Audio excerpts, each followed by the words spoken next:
You are listening to WVEB Truthsharks Radio.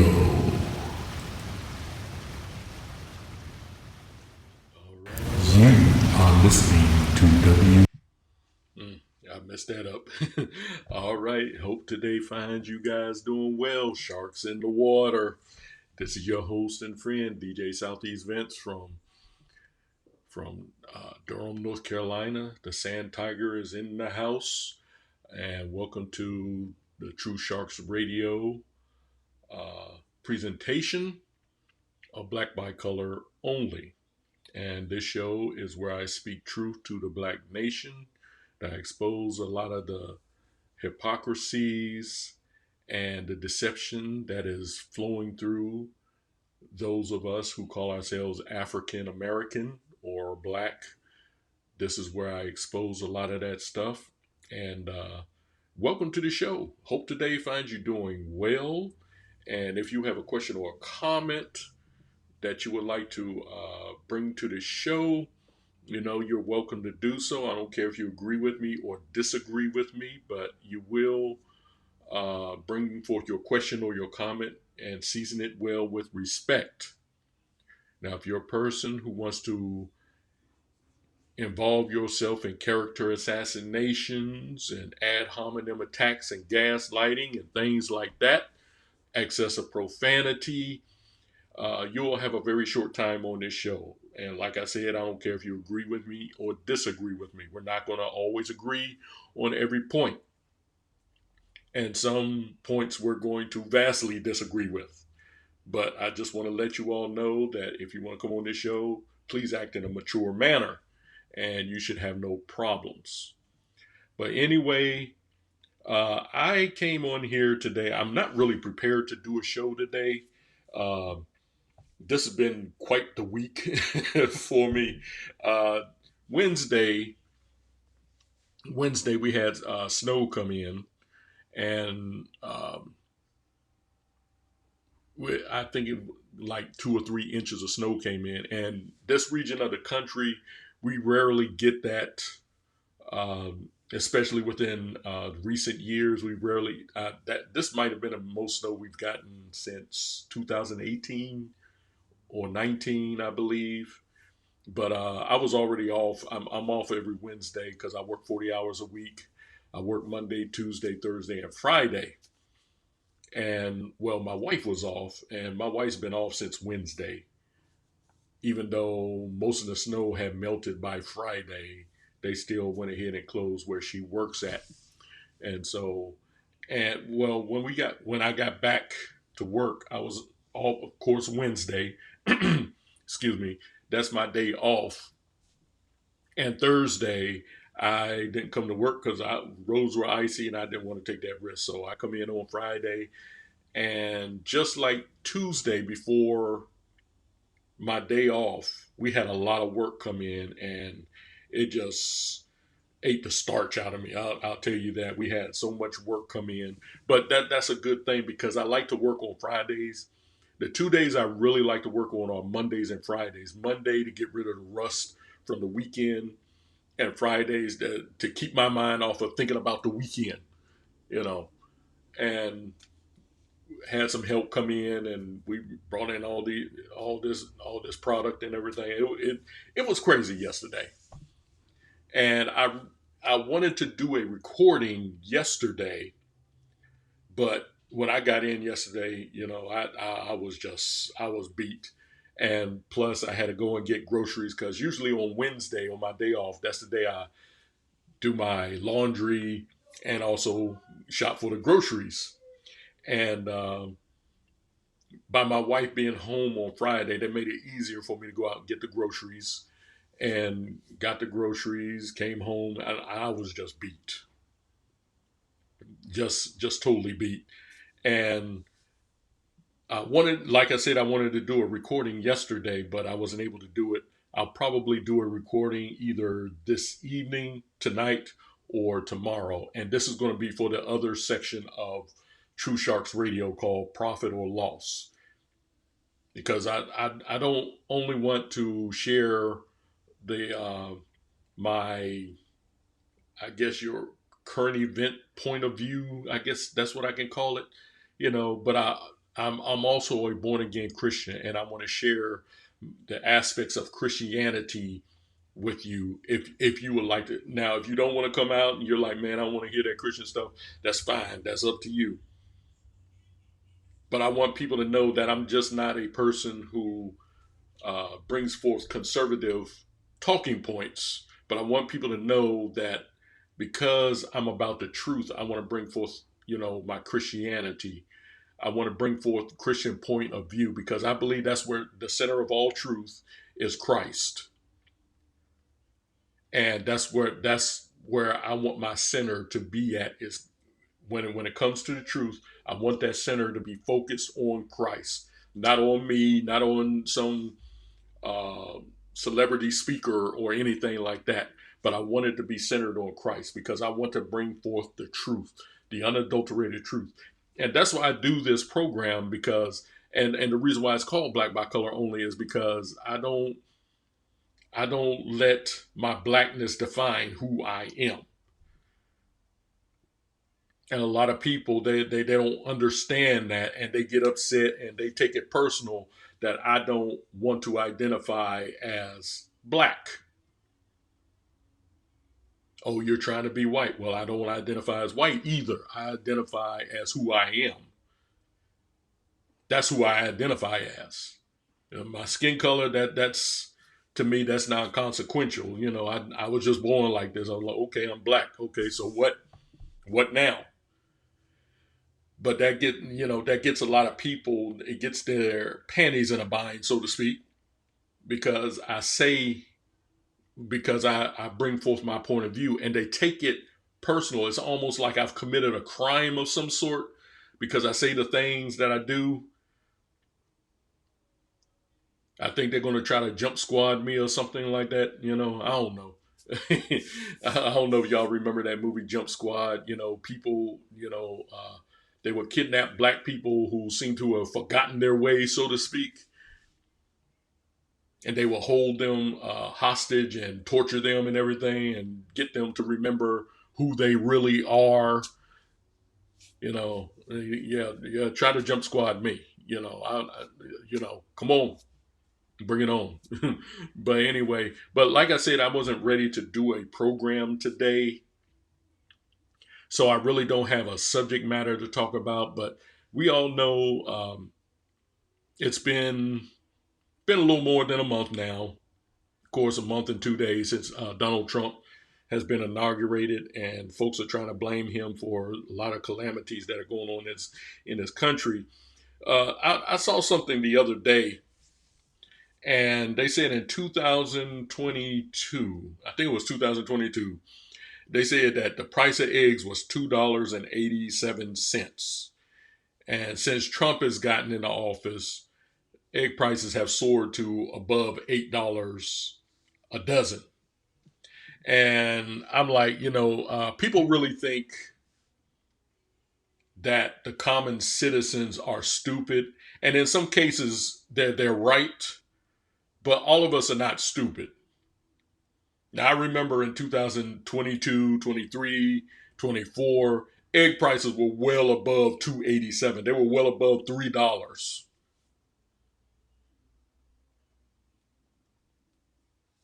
But they want you to think that, everything that's going on right now, the high prices, is Donald Trump's fault.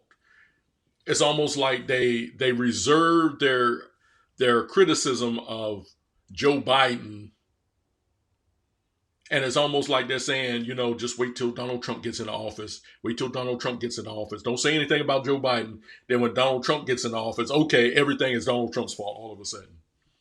High gas prices, Donald Trump's fault. High egg prices, high grocery prices. All this is Donald Trump's fault. And Donald Trump has barely been in office a month. But everyone wants to blame everything about Donald Trump. And the thing that gets me too is Donald Trump has created this division, this government agency called the Department of Government Efficiency. And basically I think Elon Musk is running it. And what they're trying to do is to uncover all the incidents of government waste that is going on in our country. And people are, they're like, oh, Donald Trump is trying to he's trying to get into our personal business. He's trying to spy on the American people. No, he's trying to expose the government corruption that is going on in this country so we can nip it at the bud, so to speak. That's basically what he's doing. And when you see where a lot of our money is being spent, I don't understand why people are not upset about the government waste. All they care about is, oh, it's Donald Trump, it's Donald Trump, it's Donald Trump. But they totally ignore. I mean, this is our money that is being taxed from our hard-earned paychecks.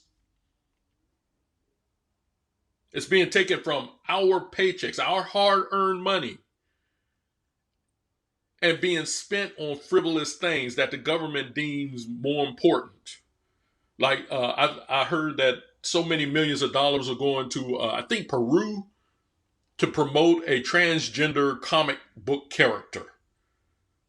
$200 million going to research transgenderism in dogs. Now, when you hear about this stuff, I don't. The first thing that crosses my mind is I am enraged when I hear this because I don't go to work, get up early in the mornings, take my wife to work. I go to work hard for 10 hours, because that's how many hours I work now, and come home and work 4 days out of the week. Government gets their old sticky hands into my paycheck because they're telling me, these are the taxes, and everything. And then they take that money and they spend it on frivolous little projects. How many times a tiger swallowtail flaps its wings, or what does do pigs have a distinct language when they oink, or some crazy mess like that? Why does paper rip? Things like that. And people are upset about it. And the only reason why people are upset is because it happens to do with Donald Trump. And see, when people sit there and say, oh, I don't have no TDS, I don't have no TDS, then why are you so focused on Donald Trump all the time then? Let the man do his job. And then you have people, they're trying to point out, oh, look at which direction the country is going in. You got buyer's remorse, don't you? And I'm looking at what Donald Trump is doing, and I'm like, no, I don't. This is what I voted for him to do. I don't have no buyer's remorse. I'm glad he's doing the things that he is doing. For the first time, I actually can say that it really looks like Donald Trump is trying to drain the swamp. He got a few little gators and crocodiles and water moccasins and mosquitoes and everything he got to take care of. But it actually looks like he's trying to drain that swamp this time.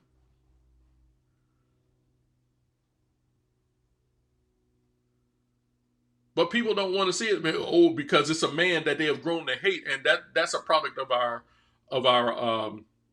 news media. You can thank our news media for that garbage, for why people think about Donald Trump the way they do, because they get their information from the news media, and I've already explained how that goes in past shows and everything. But this is why people think the way they do. I mean, they actually ignore what is good for them simply because there's a man in the White House that they don't like. And it's funny that people are like that when, and I'm not just talking about Trump, I'm talking about any president that gets in there that people hate, but this person is actually a benefit to the country. Your taxes get lower, your grocery prices get lower, your gas prices get lower. But oh no, we're going to ignore all that because we simply do not like this man. Because we've been taught to hate this person because of what we heard on the news. We think the news media is telling us the truth when they are not. And that's why we sit here and we think about Donald Trump the way we do. And anything that he does, if it's good for the country, it gets totally ignored because we don't like the orange man. But the thing that encourages me a lot though is here lately, a lot of black people have been opening their eyes to the truth about Donald Trump. Now you still got your little holdouts out there who are just going to hate him no matter what. You can throw the truth at them, you can shove it down their throats, you can slap them with it, you can beat them on the head with it. They're still not going to follow the truth because they are so caught up in their self-righteousness. They're so caught up in their feelings and whatever. They just don't want to believe the truth. Now, some people, they approach this with an open mind and they say, well, let's check out what is going on. And then when they do, they're like, hey, wait a minute. This man is not, he's not the monster that we made him out to be. And these are the people that you can that you can talk to. These are the people you can reason with. These are the people you can have an adult conversation with. But other people, they're like, like I said, I think I said this last week. I was telling someone, to read this book to understand where I'm coming from. And they said, no, I don't want to read that book. It's written by a conservative. And that, to me, that's the essence of stupidity. So you will not indulge in a resource because that resource comes from a conservative thinker. You already got it figured out, and it could be some valuable information in there that you need to read. But you don't want to cross over that line and say, okay, let me see how these people really think. I know people have been telling me how they think, but I've never understood why they think this way. And so these people won't step across the border and say, let me see how these people really think. But you have the few that do that, and they're like, wait a minute. I know I was thinking this way, but now I'm seeing the other side of the equation, and I'm starting to understand, wait a minute, what I've been thinking has been wrong. And some people are so caught up in their point of view, their opinion, and they're very closed-minded. They don't want to hear anything that doesn't go along their opinion. If it doesn't match their opinion, then, hey, I don't need to listen to it. These people are very closed-minded. But those who say, okay, I hear what you're saying. Okay, I don't like this dude. I hear what you're saying, but I'm going to check out why you are so supportive of this person. And so then they go out there and they say, okay, I'm going to reach out to the other side, and I'm going to see if it's, everything that has been told me is actually true. And then 9 times out of 10, they go over there and they're like, wait a minute, whoa. This is not what I thought about this person. And these are the people that turn. These are the people that drop their opinions to follow the truth. But if these people happen to be black like me, we're called sellouts and trying to be white and all that and everything. MAGA.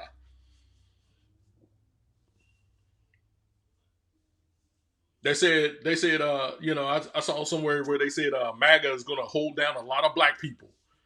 These MAGA Republicans. And I'm like, you all do know that probably 1 out of 5 black men agree with MAGA, Make America Great Again. And I don't understand why people hate that phrase, Make America Great Again. I don't understand why people are they're so triggered by that. You know, you can't even wear a MAGA hat in public. Someone might try to snatch it off your head or try to or want to fight you because you're wearing a MAGA hat. Because someone infused their minds with the idea that, okay, well, you know, MAGA, what is that supposed to mean? When was America ever great for us black people? And when people get to talking like that, I'm like, seriously, you all don't speak for all black people, because all black people don't sit here and think that America has not been great to them. Because I know it's been great to me. America has its flaws. Do not get me wrong. There is no country in this world that does not have its flaws. And that's I think that's the mindset a lot of people have, like America has the worst flaws more than any other country in this world. Every country has its flaws. We act as if America is the only country that was born out of racism, which it was not.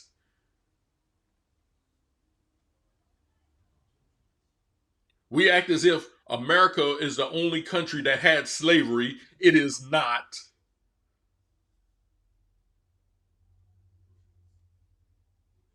But really, a lot of people, they don't stop and think about what they are thinking about and say, well, okay, why am I thinking like this? Is it because someone told me, or is it because I know this for a fact? And 9 times out of 10, they're not saying it because they know it for a fact. They just hear it so many times they take it to be the truth.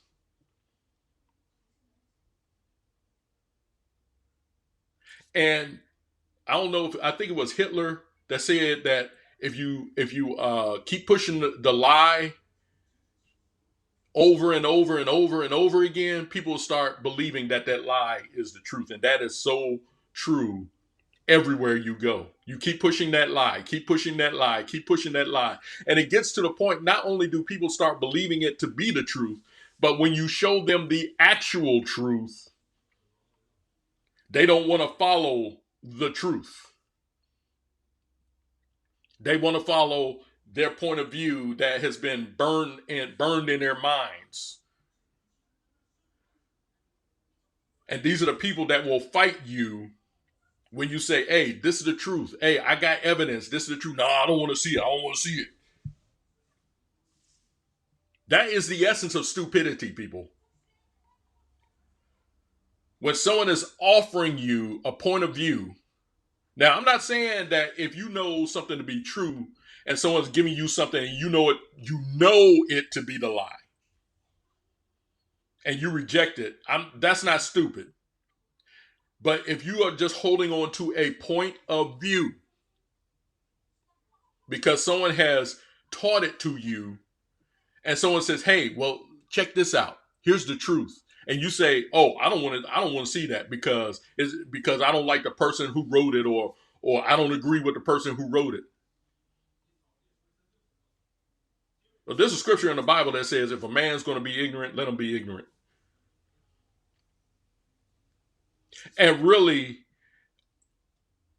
ignorance means you don't know, but if a person just wants to be, then that ignorance has morphed over into stupidity.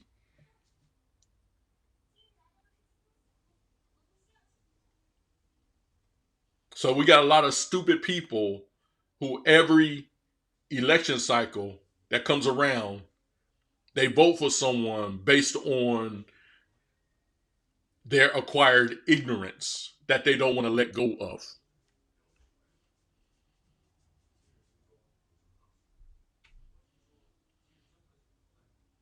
And you know, when you go to when you watch shows like The View, those harpies on there, Anna Navarro, Whoopi Goldberg, Joy Behar, oh gosh, Sonny Liston, Sonny Halston, excuse me, Sonny Liston was a prize fighter. Sonny Halston. I forgot the other lady's name because she's not as caustic as the rest of them on there. And you just sit there and listen to them just spew their hatred of Donald Trump. And they get up there, oh, he doesn't like black people. Whoopi Goldberg hates him so much that she won't even mention his name. She says, you know who, the guy in the White House. Now, that's the essence of hatred. You dislike a person so much that you don't even want to mention name. That is the essence of hatred.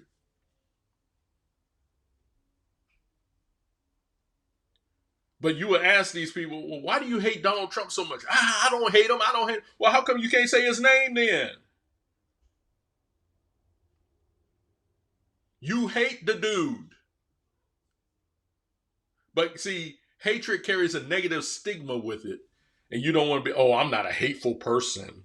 Well, yes, you are. You can sit there and say you're not a hateful person all you want to. The Bible says that a tree is known by its fruit. A good tree cannot bring forth good fruit, and a bad tree, well, a good tree cannot bring forth bad fruit, excuse me, and a bad tree cannot bring forth good fruit.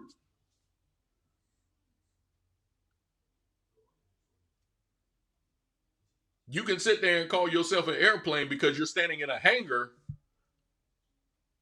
but I can look at you and say, you're not an airplane, you're a human being. Well, I am an airplane because I'm standing in a hangar. Yeah, so am I, but I'm human, and just like you are.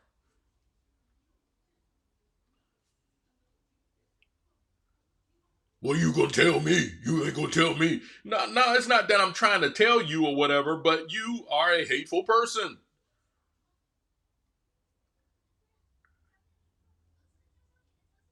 And you listen to these people like Roland Martin and oh gosh, Jamal Bryant. You know, he calls himself a preacher.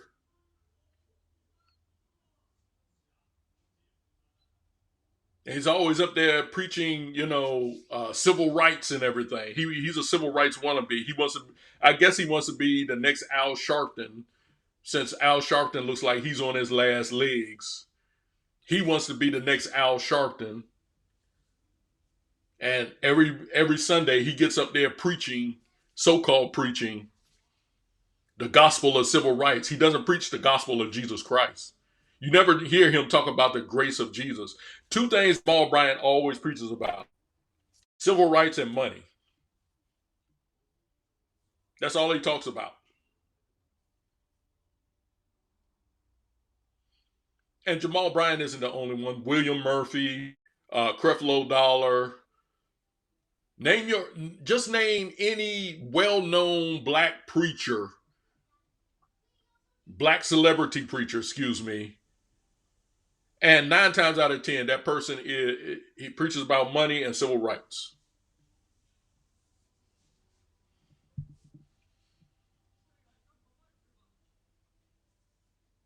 And preaching either one is not the gospel.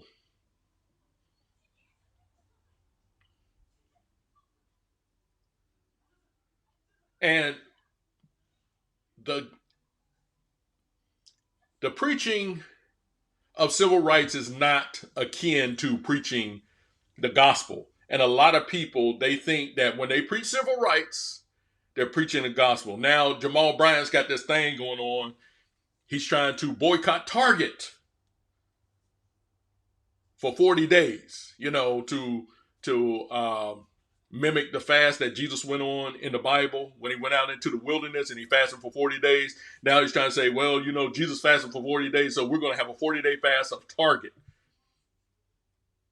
And what Jesus did in the wilderness had nothing to do with civil rights.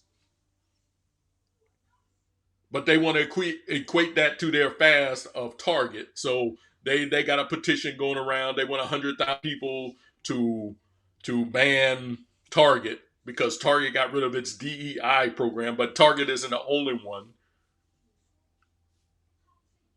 And I don't know why they're picking on Target. I guess the reason why they're picking on Target because they can't pick on all of them because where the people going to get their groceries and everything.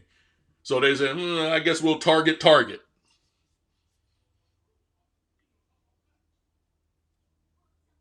Because McDonald's got rid of their DEI program. A lot of your fast food restaurants, Walmart got rid of their DEI program. Lowe's got rid of their DEI program, but I don't hear them going to ban. They're only going to ban Target, and they think they're going to turn the tide with Target by banning them. A lot of people. uh, one thing I discovered is a lot of people don't shop at Target anyway. So it's really not going to affect them. They'll be like, oh, well, I don't shop there anyway. Now, I shop there all the time. Matter of fact, that's where I bought groceries yesterday, and people look at me funny. Why you go to shop at Target? Because their groceries are high. I ain't never had a problem really shopping at Target, getting my groceries. I usually go to one of two places when I go to shop for my groceries. It's Target or Walmart. Now I got a food line that's closer to me than Target and Walmart, but I'd rather just shop at Target and Walmart because they offer a better variety than just your local grocery store. That's the reason why I go to those places. Maybe it does cost a little bit more. I don't know.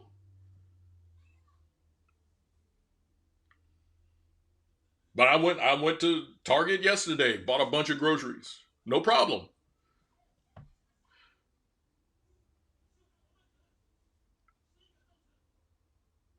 Now, I guess according to Jamal Bryant, I might be a coon or something like that because I'm a black man who's shopping at Target. I don't care about these little boycotts that they do. The only time I boycott anything is if I see something and I make the decision for myself, not because of some movement. In other words, I'm not a legalist. If I say I don't want to indulge in this company or anything anymore, it's a personal decision. Now, if you continue going there, like right now, I got a ban on the NFL and Disney because these two entities they want to be woke, and I got to the point where I was like, you know what, I'm sick of it. Y'all laid the straw that broke the camel's back, and I don't want anything to do with you guys. I don't want to send my money to you or anything. Now that's a personal decision. I'm not trying to sit there and say, okay, since I made this decision, you need to make the decision too. Like I know people who still watch the NFL. I have no problem with that. I have absolutely no problem with that. I don't go around telling people, well, the NFL is woke, so you all should be watching the NFL. Nobody should be participating in the NFL. I'm not going to do that. I've had people that say that. Why are you watching the NFL? You know how this and that. Look, the only reason why I don't watch the NFL because I made the personal decision. When the Washington Redskins said they were getting rid of their name because of some woke ideology, the NFL was already on thin ice with me about the Colin Kaepernick type of thing. And then, when the Redskins did what they did, I was like, okay, I'm done. I'm done. Because when I watch sports or I watch a movie or anything, I don't need this woke nonsense coming at me from the screen, be it the small screen or the movie theater. I don't need that. I don't need you preaching to me your woke ideology, pushing it in my face. When I go to watch a movie, I don't want to hear anything political. When I go to watch football, I don't want your political ideology in my face. And it's a sad thing, that with the NFL because I still feel drawn to the NFL. I'm a Miami Dolphins fan, okay? And no, I don't drink. I don't drink alcohol. So just in case y'all wonder, the Miami Dolphins they've sucked for a long time. I'm still a Miami Dolphins fan in my heart, and I still feel that draw to the NFL. A couple of weeks ago, a family invited me to their place to watch the Super Bowl. I was like, cool, spend time with friends and everything and stuff like that. But if they had never invited me there, I wasn't going to be watching the Super Bowl. I probably would have watched the highlights, but I was going to watch the Super Bowl.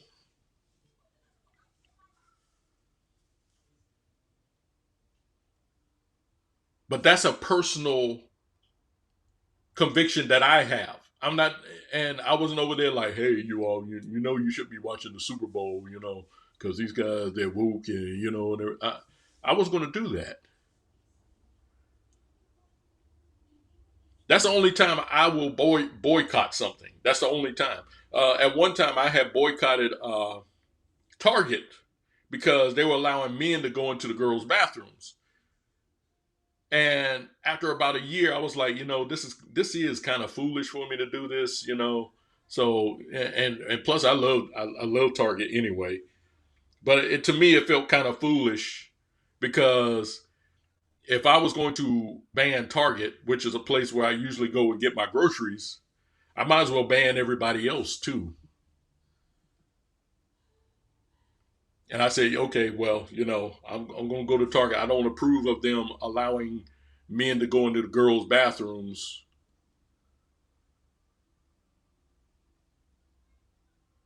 And see, with the NFL, it's a little bit easier for me to do that, you know. But I'm not being legalistic about it, if you understand what I'm trying to say. And, you know, I just want to let people know, you know, that that's all I'm about is the truth.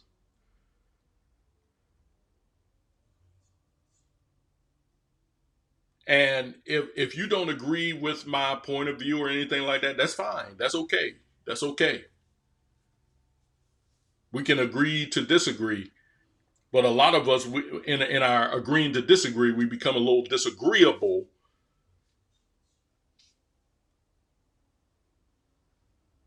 and that just messes up everything.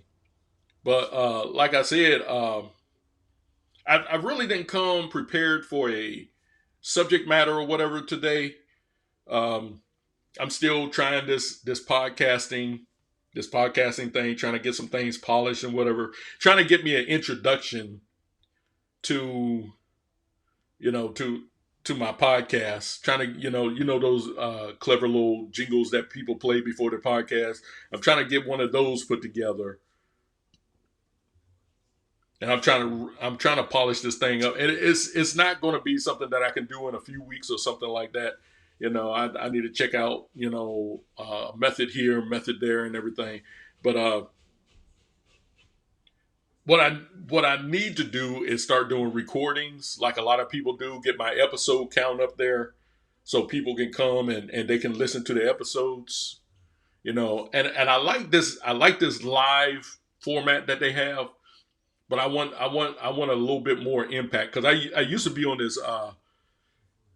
this platform called Blog Talk Radio. I was with them for 15 years, from 2009 to 2024, and they shut their doors a couple of weeks ago.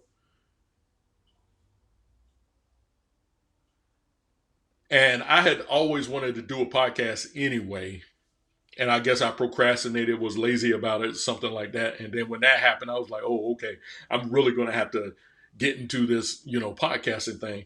And with a podcast, with this platform, you have to polish it up a little bit.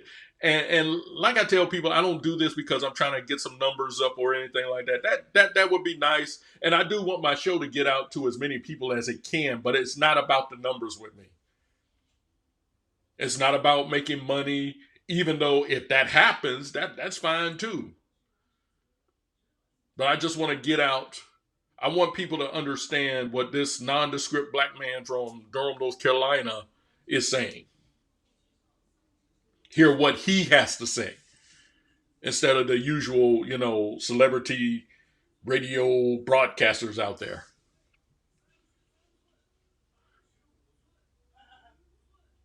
And one thing I will promise you, here's the thing about me is I don't have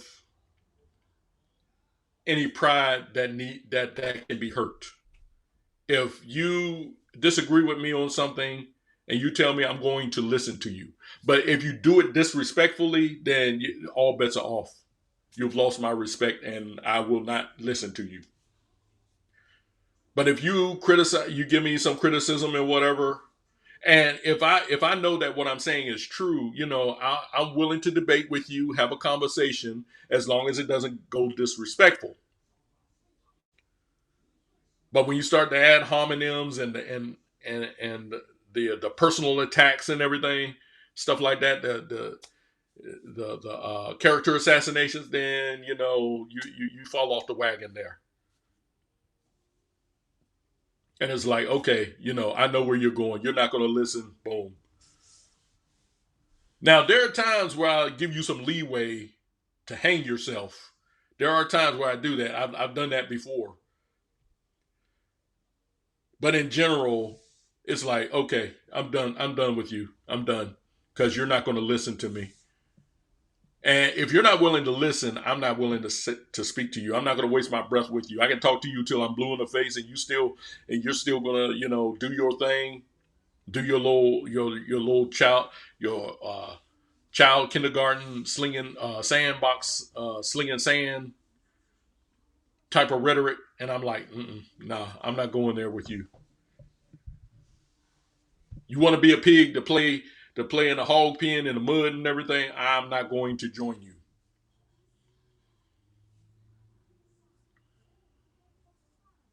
And see, this is one of the things.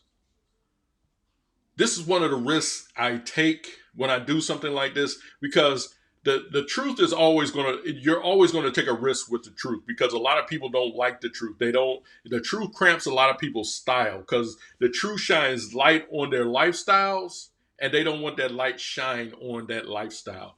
They don't want the truth to shine on their point of view, and it makes them uncomfortable. It's kind of like, when you wake up in the morning and your apartment is roach infested. You turn on the lights and the roaches just scatter to hide. That's how a lot of people are,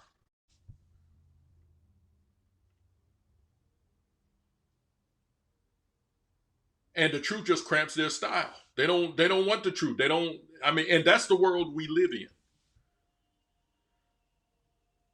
That's the world we live in. Everybody wants to do their own thing. They want to do their own thing. They just, don't tell me what I'm doing is wrong. And then they'll throw this term out. They'll say, "Judge not that you be not judged." They throw that out. As a Christian, I've heard so many people use that against me and the other Christians. And you got some people who call themselves Christians. They'll say, "Yeah, I better not be judging." No, you need to judge.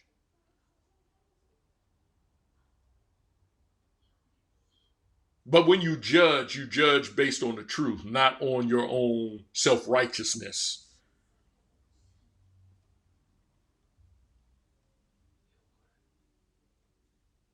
They say, "Well, what about that scripture that says, judge not that ye be not judged?" Well, see, you're cherry picking now. You need to read that scripture in its context, because right after Jesus makes that statement, he talks about the man with a beam in his eye trying to clean out the speck of dirt that's in another person's eye. Get the beam out of your own eye first, and then you can clean out the speck. It's saying when you judge, don't judge hypocritically. That's what that's saying. A lot of people don't understand that, and I don't know why they don't understand that. And well, they don't want the truth. That's what it is.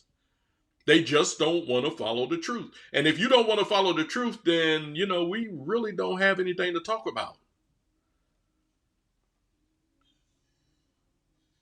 We all have our opinions. We all carry our opinions, and there's nothing wrong with having an opinion. But you have to make an educated uh, perusal, I guess, into your opinion. Somewhere along the way, a switch should go off in your brain and say, "Hey, why do I think like this? Why do I believe like this? Let me check this out." But a lot of people are not willing to do that, because their opinion, their point of view has been a part of them for so long.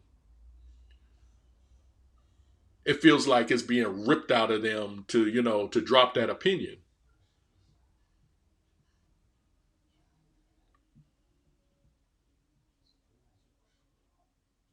But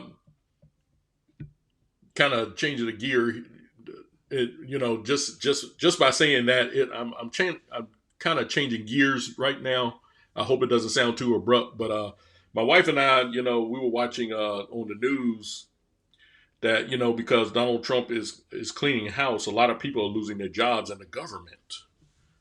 A lot of these people in government agencies are starting to lose their jobs. I think I think 6,000 people are being fired from the IRS, if I'm correct.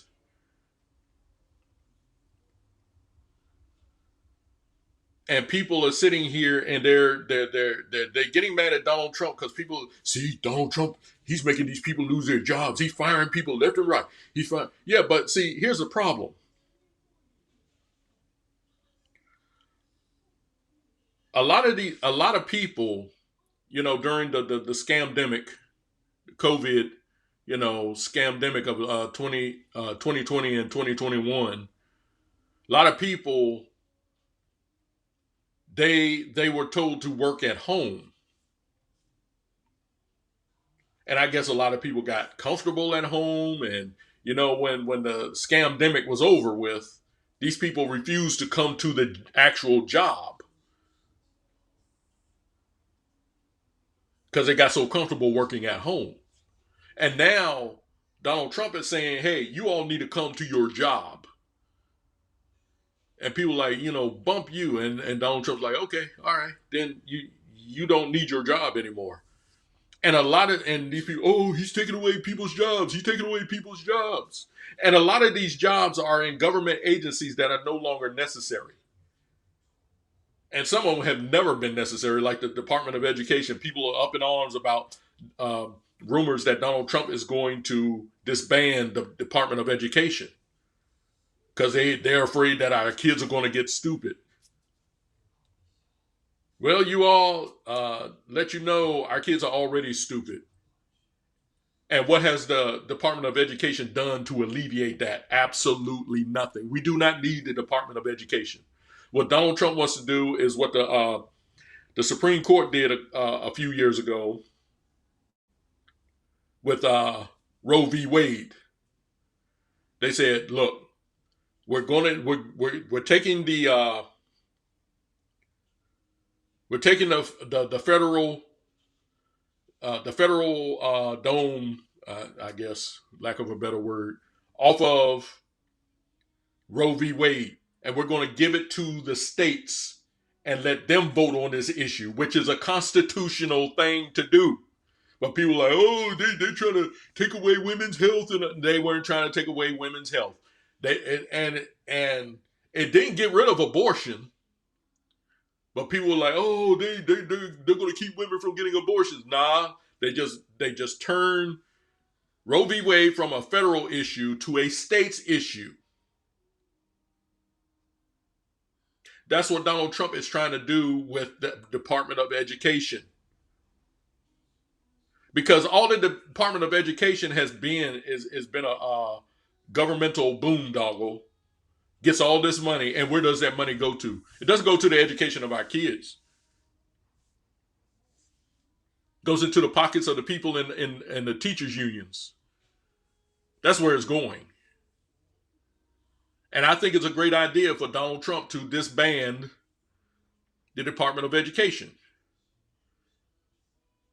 When he does that, I'll be like, oh yeah, my vote really counted. I believe it counted anyway.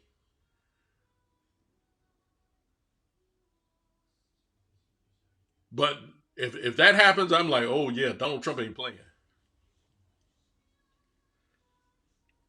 But how in the world are you going to sit here and moan and cry about the dissolving of the Department of Education, and we are 40th in the world when it comes to our kids' education? You got third world nations who are ahead of us, and we spend more per capita on our kids than any other nation in the world. But you're afraid, oh, the Department of Education, Donald Trump doesn't care about our education. Apparently, the Department of Education didn't care about our education because why are we 40th in the world? I don't know if it's true today, but a few years ago in Baltimore, not one student was proficient in English or math. So what are you all teaching them? What are you all doing to make sure these students can read and write and do math? What are you all doing? And then you got certain parents who are too stupid to understand. Yes, and I said it. Too stupid to understand that, hey, my child's education isn't just for the classroom. When they come home, I need to continue that education when they come home. Make sure they get their homework done. Make sure they do their studies. Cut off that video game. Cut off that TV.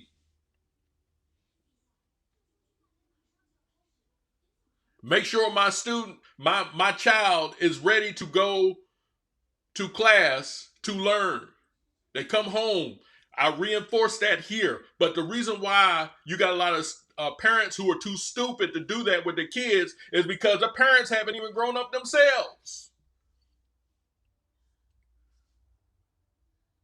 The parents aren't even mature. They're not mature enough. They're like, man, oh no, I don't know about this stuff. I don't know about this stuff. Yeah, because you lollygagged in school, and now you sending your kids to school, and you're like, well, you know what? I don't want my child to go through what I went through in school, so I want to make sure that they get the best education that they can. But you said that, oh, I don't know what to do here. I don't know what to do. And so you just let your kids just lollygag and whatever. Your kid gets disciplined at school because of misbehavior, and you want to get mad at the administration and the teachers. And then the stupidity goes even further because you got the school administrators, they're always taking the side of the parents all the time. You're getting school teachers that get fired simply for disciplining a child.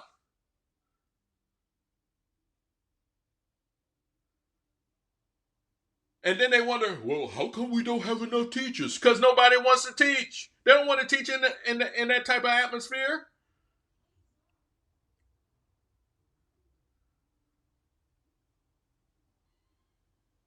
When I went to school, I was a smart kid, but I was lazy. And whenever the teacher sent me home with a bad grade or whatever, and they met with my teacher, they didn't want to reach across that teacher's desk and choke the living snot out of her. They looked at me and said, Vincent, how come you got a bad grade here? Okay, we're going to talk about it when we get home. And usually that talk usually came with a little pain added to it. But nowadays, how come my child got a bad grade? And you want to fight the teachers. And your child sitting there lollygagging, being a class clown, not turning in their homework, and you're not even making sure that the child brings their homework in. And then all of a sudden you look up, how my child get a bad grade?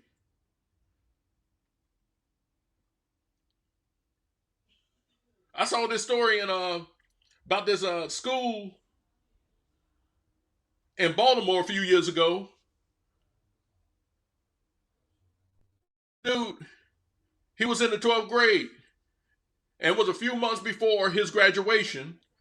And it turns out they were going to drop him all the way back to the 9th grade. And the mother was upset because she was, she probably was thinking about how proud she was. Oh, my child is in the 12th grade. He's going to graduate in a few months. And I just can't wait to see him in his cap and gown. And then, they dropped a bomb on her. Said, we can't pass your child because your child's grade point average, I think it was a 1.5. And here's the thing about it. Here's the thing. He was in the middle of his class. A 1.5 average.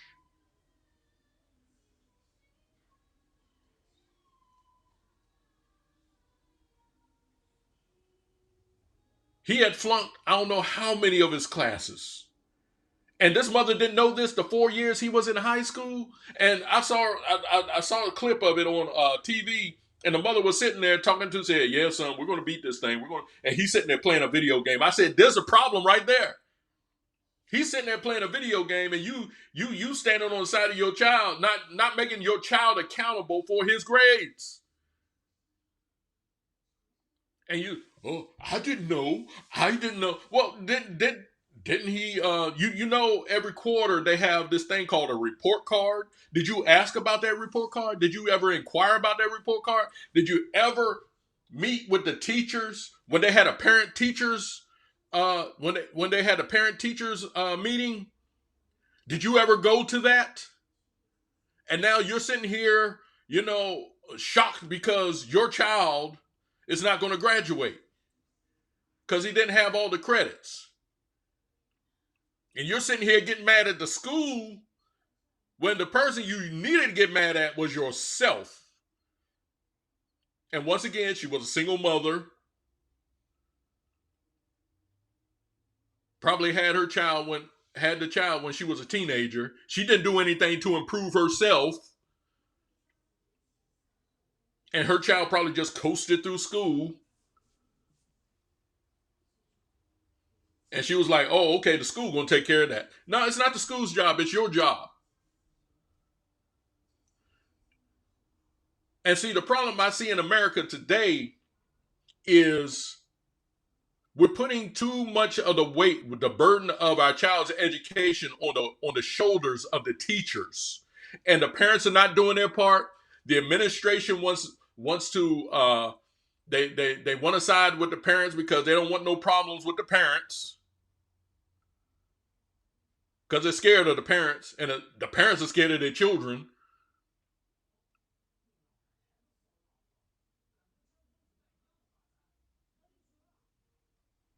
If I was a parent, if I was a parent, if I didn't have a video game system or whatever, I wouldn't be buying one. I wouldn't buy one. I wouldn't give my child no phone. Well, they're behind the other kids. I don't care about the other kids. I'm going to tell you one of the main reasons why I was so lazy when I was in school was because television. I had to watch cartoons and stuff like that when I was a kid. But man, the distractions the kids got today, they got the cell phone, they got the TV, they got the video game system. And parents just let their kids get away with it. And they say, hey, I don't want to get involved with my child's education because that's the teacher's job.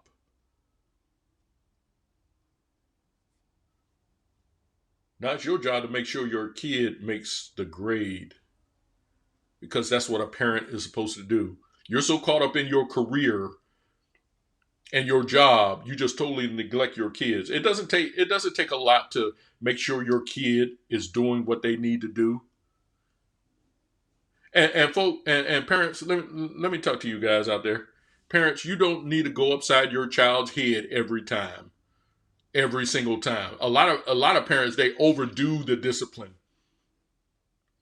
A lot of times these kids are being disciplined and translated, they're being knocked upside the head because the parent is simply frustrated.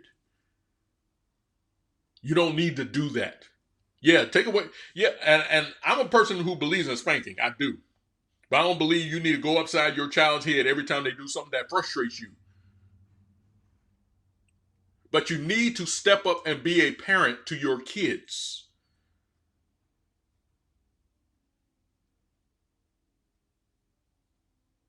I knew a family. They had a daughter, and the daughter wasn't doing good in school. So they said, okay, during the week, you are not going to watch any kind of TV or play video games or anything like that. You can do that on the weekend. They said when they implemented that discipline to their child's grades started shooting up. That's what you call being a parent. And see, the problem with a lot of parents, they want to be a friend to the kids, but they don't want to be a parent.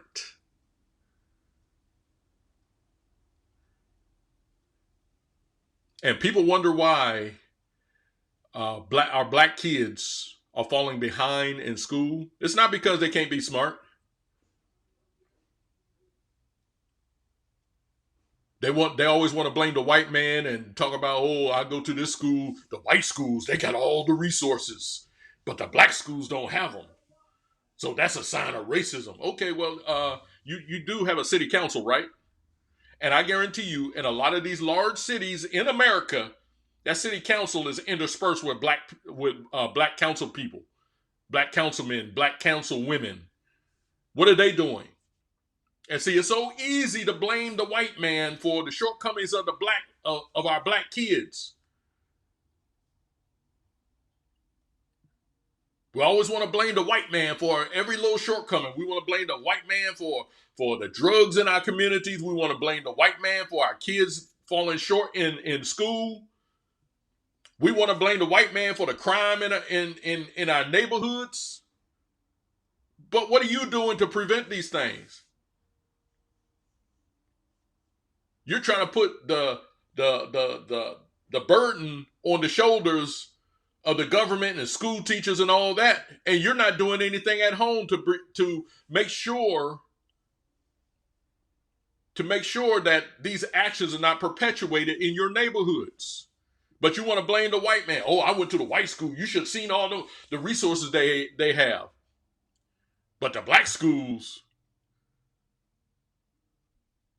that's a sign of racism. Okay, well then, them black council members in your city, they're holding your kids back too. You're going to say about them. And a lot of these black council members, they're there because, oh, I'm black. We got to have some black people on the city council. We need the diversity.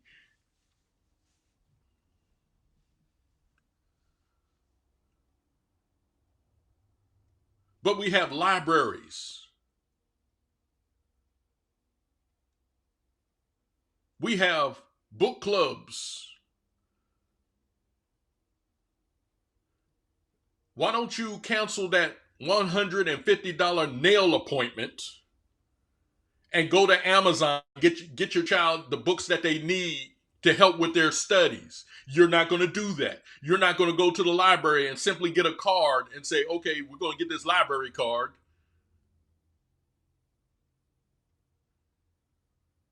And we're going to get you some books. I remember when I was in the 6th grade. I was in the 6th grade and I had to do a report on Nicaragua. Most of what I know about Nicaragua is because of that report that I did in the 6th grade. But I had to do a report on Nicaragua. What did my mom do? I say my mom because it was my dad. My dad was there, but he wasn't there. He was just wondering why, I couldn't get anything done and, slapped me upside the head because, things weren't getting done. But my mom took me to a library in Oxon Hill, Maryland. That library still exists. Last time I was up there, I took my wife to the library. The library is still up there. Right there on Oxon Hill Road in Fort Washington, Maryland. Used to be called Oxon Hill, but it's called Fort Washington. But we went there and we got also Nicaragua. And boy, I tell you, it was painful doing that report because, the parents I had, they were, I'm not even going to go there. Let's just say it was a lot of toxicity. But I got that report together, turned it in to my teacher. Guess what I got on that report? I got a B minus. I was surprised. I looked at it. I said, I got a B. And I brought that thing home and I showed my mom, I got a B on my report.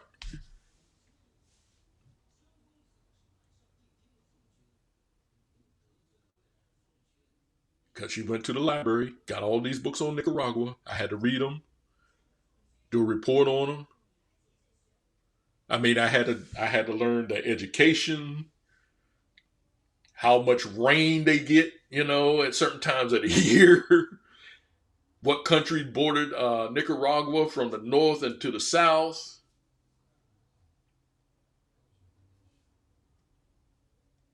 One interesting thing I learned about Nicaragua, they got a lake called Lake Nicaragua, and they got two lakes. One's called Lake Nicaragua, and another is called Lake Managua. And I think it's Lake Nicaragua that has a reputation because there are bull sharks that live there, and people have been attacked by those bull sharks, and I think people have been killed by those bull.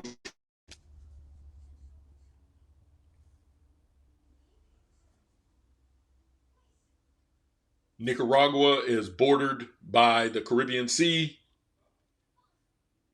on the east and the Potomac, the Pacific Ocean on the west.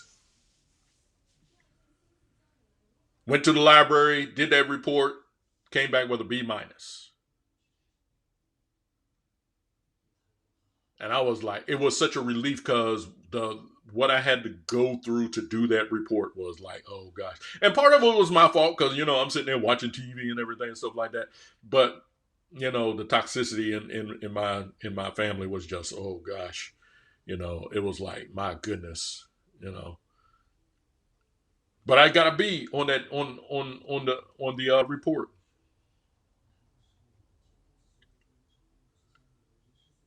So what's the excuse for our black kids today? What's the excuse? There's no excuse. Well, our black kids, we can't get a level up because the white man got everything. Stop it, y'all. Stop it. Stop it with the stupidity, y'all.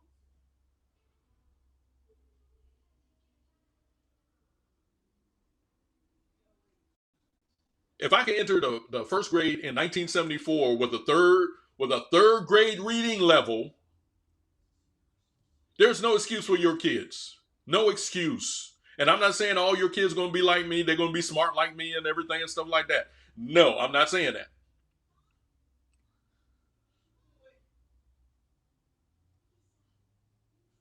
But if a kid like me who was expected to have some kind of learning disability when he entered school can come out of there with a third grade reading level, got awards for it and everything, what's the excuse for your kids? All you have to do is interact with your children.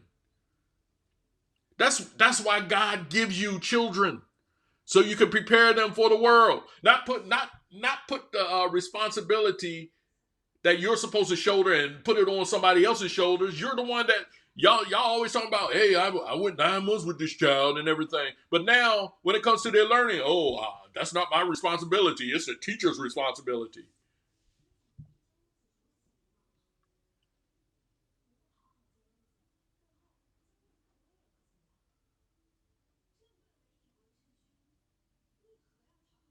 When I grew up in Maryland, Seat Pleasant, District Heights,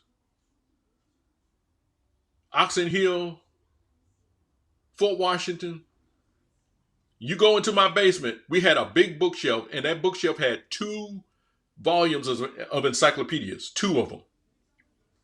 And it had other reference books on there as well. Now, we're a black family now in the 70s with encyclopedias. Now, let me tell you all something. Encyclopedias are not cheap. Encyclopedias are not cheap. But here we are, we're a family in the 70s and the 80s. We got 2 sets of encyclopedias, other books of reference as well. And you're not going to sit here and tell me that our kids are at a disadvantage. The only reason why our kids are at a disadvantage is because a lot of times the parents are not getting involved in their kids' education.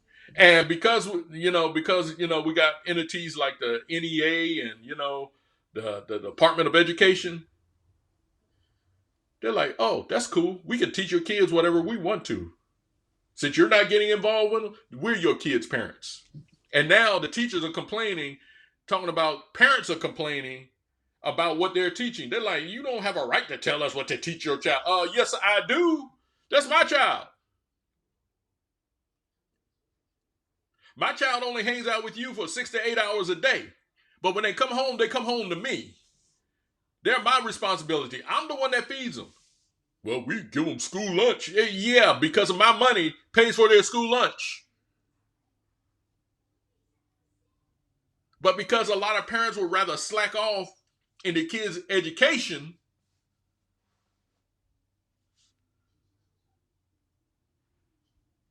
the schools are like, oh, we're the parents now. Parents, you go on right ahead and follow your career. You continue in your career, and we'll teach little Johnny the way we think he should go. That's why you got pride flags being hung up in people's classrooms now. That's why they don't want to talk about. If you talk about Jesus in some schools, your child might get suspended or expelled.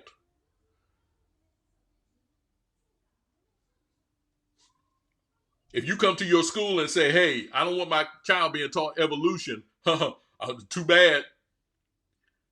We're going to teach your child that they come from a one-celled amoeba that turned into a monkey, and now that's why they're alive.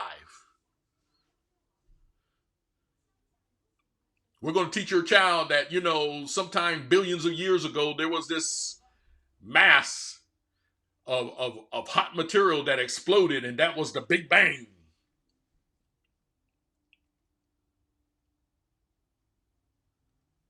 We want to teach your child that the Bible is a myth. Believing in Moses and Jesus, that's wrong. We're going to teach them what we want to teach them. And see, here's the thing. The family, the school, and the church, they should be working interactively in bringing our kids up. I don't believe in I really don't believe in the it takes a village concept that people, they started with that mess when Hillary Clinton wrote that book called It Takes a Village. No, it doesn't, because there's some crazy people in the village. And too many times there are people in the village that don't agree with the parents' ideology of teaching their kids, and they're like, we're going to teach your kid whatever we want to teach them. So I don't believe in that it takes a village mess. And those of you all who keep pushing that concept, it takes a village, shut up. Please shut up. You get on my nerves with that mess. It takes a village. No, it doesn't. It takes two dedicated parents. Now, they might put someone in the way. They might get someone to say, hey, I got a person who can teach you this. I got a person who can teach you that. That's not the village.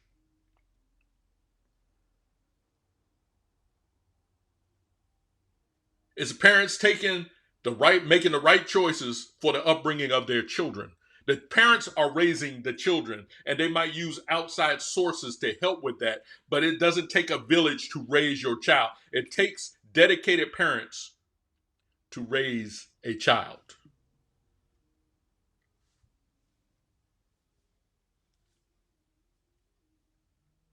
But people want to get all caught up in, oh yeah, Hillary Clinton said this, so, we'll believe in Hillary Clinton. I've heard Christians saying that too. It takes a village.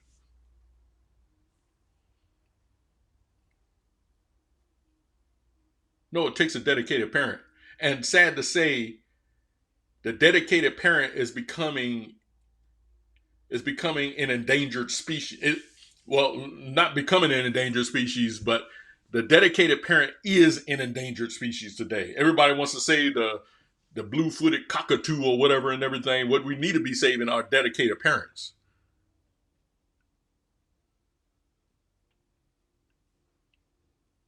Because a lot of parents just ain't dedicated anymore, especially in the black neighborhoods, especially.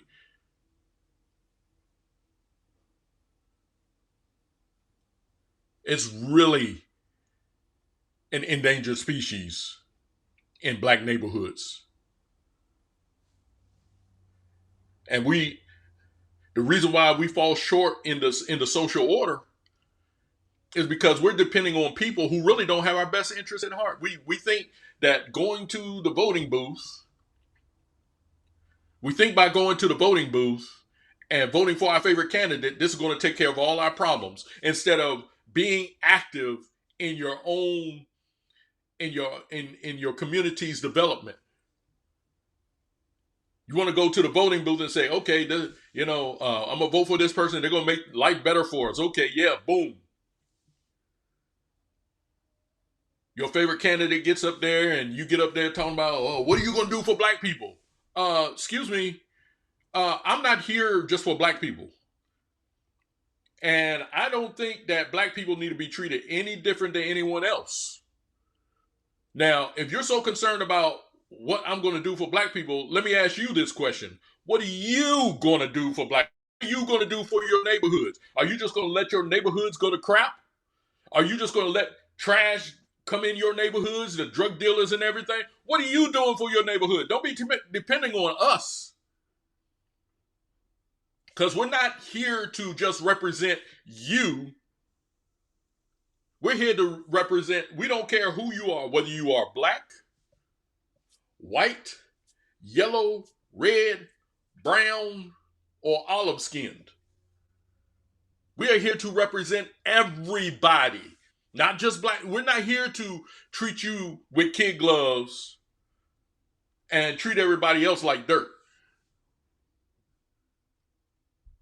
If I'm here to represent my district or whatever, everybody falls under that, not just black people. And see, the problem with the black race today, we use the government as a means to an end. The end all be all. We basically think the government is God. Even though we go to our churches and we shout and talk about hallelujah, thank you, Jesus. But we really think the government is God. We think the government is the answer to all our problems. And and a lot of people are going to get upset with this, but we have the civil rights leaders to thank for that.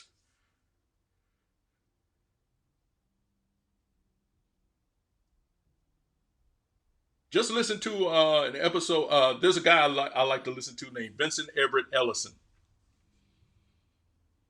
I got familiar with his books about 5 years ago. Bought a book from him called The Iron Triangle. I would greatly recommend that you read that. But the civil rights movement wasn't all that people make it out to be. We think, Martin Luther King is a hero and all the others, the Medgar Evers and all these other uh, civil rights leaders. And all they did was make us more dependent on the government. Help to expand government to the point where we think government is going to help us all the time. That's why every election cycle, especially when there's a presidential election coming about, you see these people out with their clipboards. Are you registered to vote? Are you registered to vote?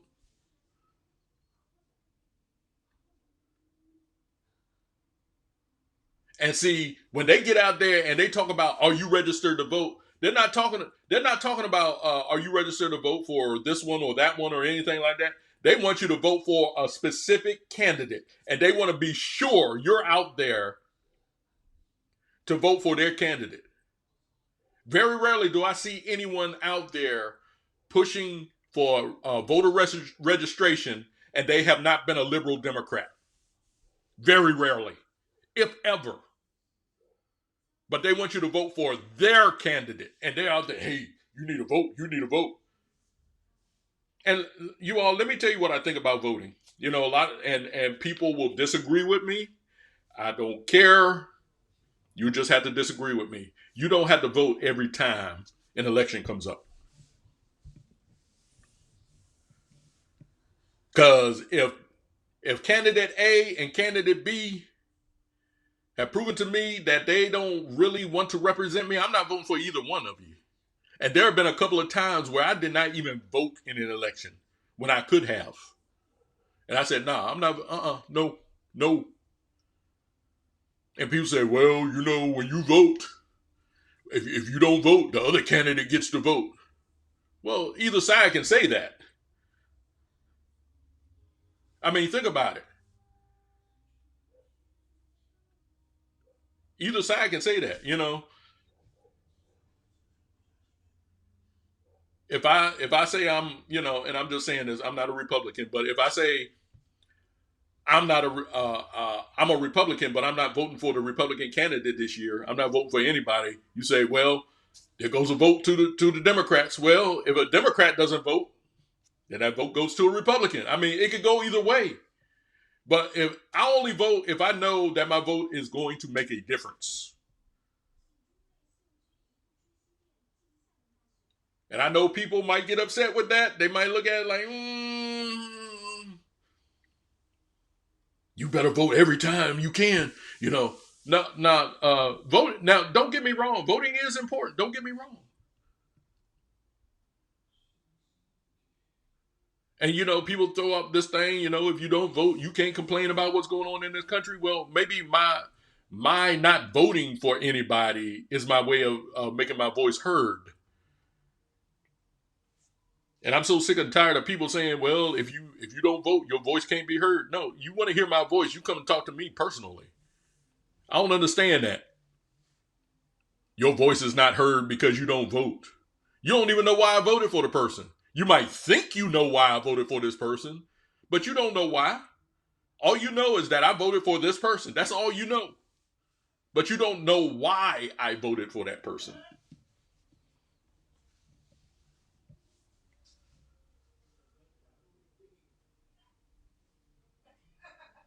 Like I said, and y'all hear anything in the background, that's my wife. But like I said, if you want to know, if you want to hear my voice, come and talk to me personally. Say, Vincent, you got some interesting ideas. I like to sit down and talk to you, and everything. And I'll tell you how I feel about a lot of things.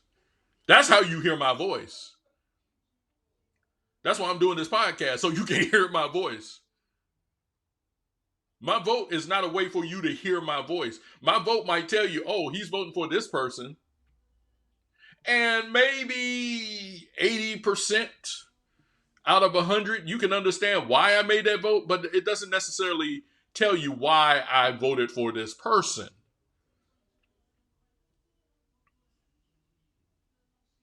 And I know people are going to disagree with me. People on the left, people on the right, they're going to disagree with me. No, you need to vote. Get off your tail and vote.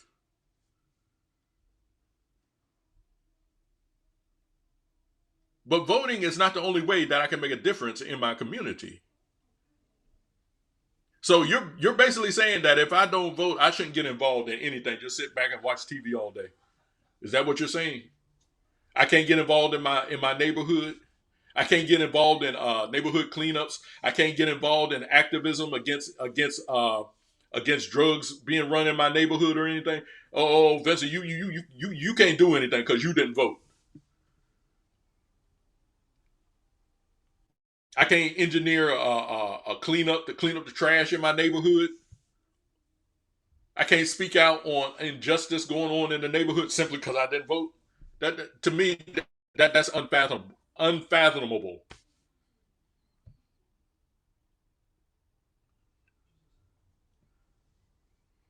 And like I said, I understand why. I can understand why people think you need to vote, man. You need to vote. You need to vote. But I am one thing that I get so sick and tired of is every election cycle, someone pushing me. You need to vote. They shove them cards in your mailbox, trying to convince you to vote for their favorite candidate. I don't need your cards in my mailbox to tell me who to vote for. I don't need Barack Obama telling me, let me be clear. You need to make a plan to vote. This is a very important election. And you need to make a plan to vote. How do you plan to vote? I tell you how I plan to vote. Okay, I already know who I'm going to vote for. I'm going to go to the polling place, and that's who I'm going to vote for. That's how you plan to vote. It's not like you're trying to escape your house in a fire or something like that.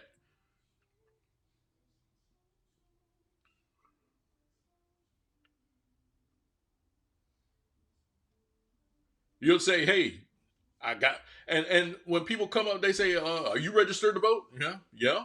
I already know who I'm going to vote for, so I don't need you telling me, to vote and who to vote for or why I need to vote or anything like that. I understand what voting is about. I was so glad when this last election cycle was over with. I was like, oh my gosh. Those commercials keep coming. I mean, it's gotten to the point, and I'm pretty sure you all are aware of it, but it's gotten to it's gotten to the point you can't even watch a YouTube video or Netflix or Hulu or any of that. Someone got to cut in with a muckraking commercial. And both sides do it. And I don't like it, even when the person that I'm voting, that I'm going to vote for, and they tell me about that, I don't like that either. Like, dude, you don't have to tell me anything. Look, I'm voting for you because of this. You don't have to tell me about the other candidate. I understand that.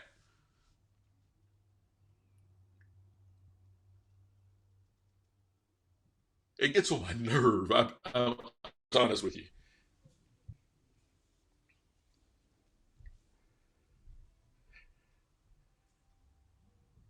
But hopefully, next time you all hear from me, like I said, I'll probably do a recording either this evening or tomorrow.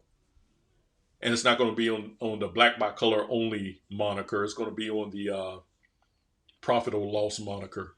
I don't know. I might have to do a separate channel for each one. I don't know. But I like the Truthsharks. I like the Truthsharks name, and I'm just going to branch out from that. But when I do this, and I know I've said in the past, and I'll keep on saying it. In a way, it's a way to vent for me. But really, even though I'm venting, I really want people to understand why I say what I do what I do or anything like that. I really want I want people to get something from what I say, and they say, okay, well, I hear what this man is saying. Let me check out what he's talking about. Let me try to understand what he is saying. Because really, I don't do this just for my health. I want you all to gain an understanding that there are 334 million people in this country. And every last one of us has something to say. For the most part, I'll say that. And I want you all to hear the viewpoint of a regular, nondescript black man from Durham, North Carolina. And if you, like I said before, if you don't agree with me, that's fine. Excuse me. That's fine if you don't agree with me. I have, you will not offend me because you don't agree with me. You don't agree with me, you just don't. The only problem I have is when you disagree with the disrespect. That's where I had the problem. That's where I had to take action. But folks, in the future, while I got a few more minutes, in the future, I would like to, start putting out some merchandise, things like that. And like I said, I want to polish up this channel because I'm in this for the long haul. However long God graces me to be on this earth, I'm in it for the long haul.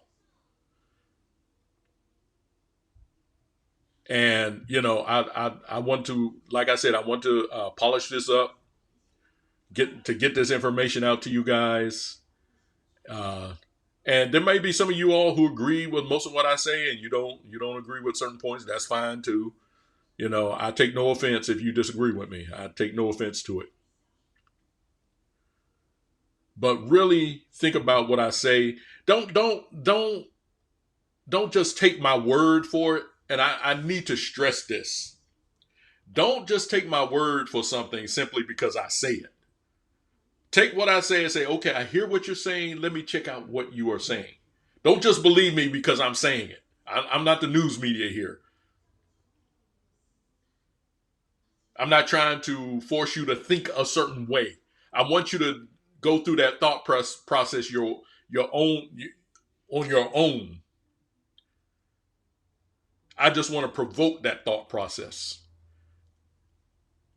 If that makes any sense. But anyway, I'm going to end the show now. You all take care of yourselves. Be safe out there. And hopefully, God willing, next week, I'll be back with you guys again. This is Vincent E. Brown. I'm signing off. And until the next time, I'll see you on the rebound. The Truthsharks Radio.